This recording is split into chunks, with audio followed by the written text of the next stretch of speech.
So okay, guys, I've been documenting lately from the streets. I haven't been going out usually too much, and I think I've been trying to get the time to update you on what is happening, and this is a more probably relaxed channel. I'm even trying to include the dramas of all this process, and I need to perfect my English. That's something I need to recognize. And I don't talk it too often, but eventually I will try to improve my pronunciation. So I guess I lost it. Well, anyways, I'm here at a shopping mall in the city, and let's talk about it. Where you got no place, you got no office, you are on your own, you got jack shit. So this model is the best. So which is your office and why do you need one? Well, reality is you don't need one. You need a comfortable place where you can work and have some internet communications and for phone calls or whatever. Probably a printer access to print pages in case you need it. And that's about it. When I knew this and I was deciding to work exclusively on this, I decided something I never thought of, like moving out of my city. And our family have I want to call it like a ranch or a barn in the beach town, and that's where I decided to go.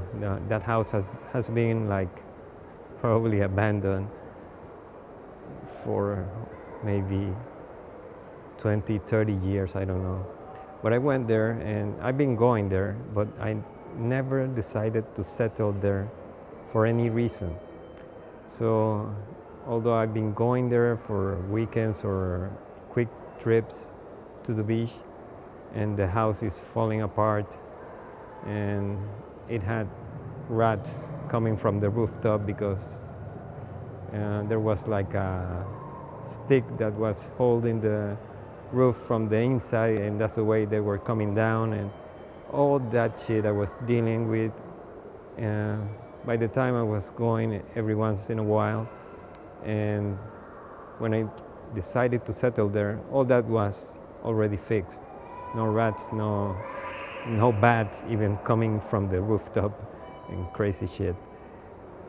And that was my start. Total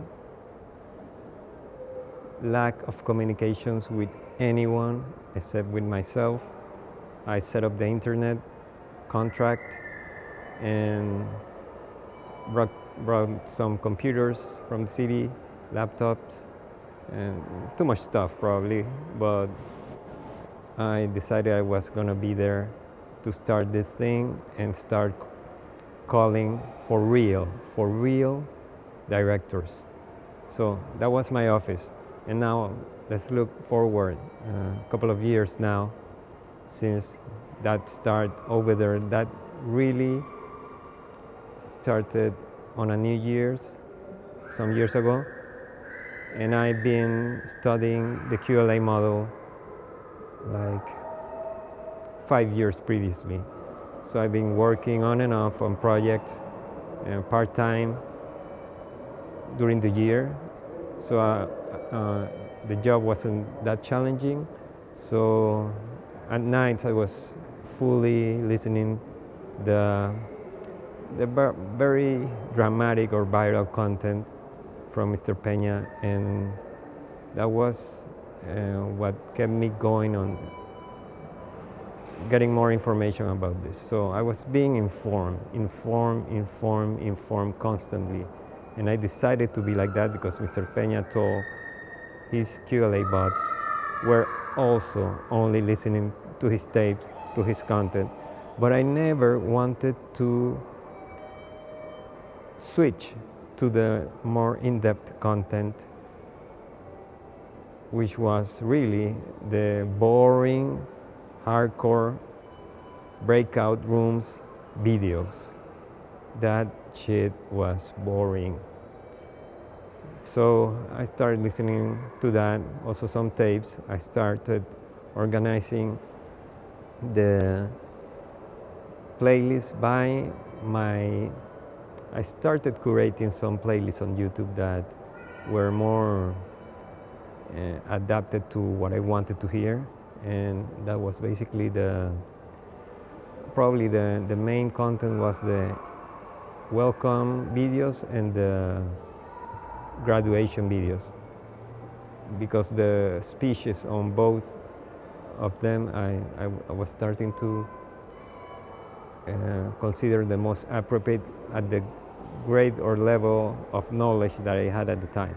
So that was important to start organizing. Then I followed with the more profound or deep content from the other hardcore seminars and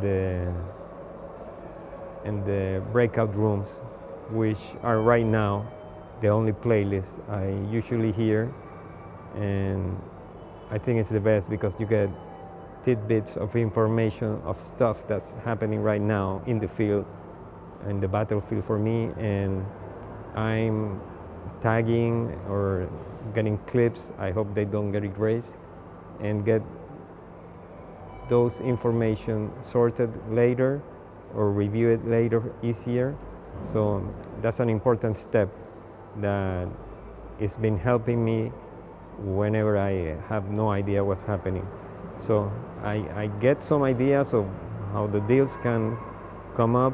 I'm on the last phase, really dealing with sellers, and although I'm dealing with sellers and I build the whole structure for making deals, I'm lacking really good exchange with the banks, with the professional firms, the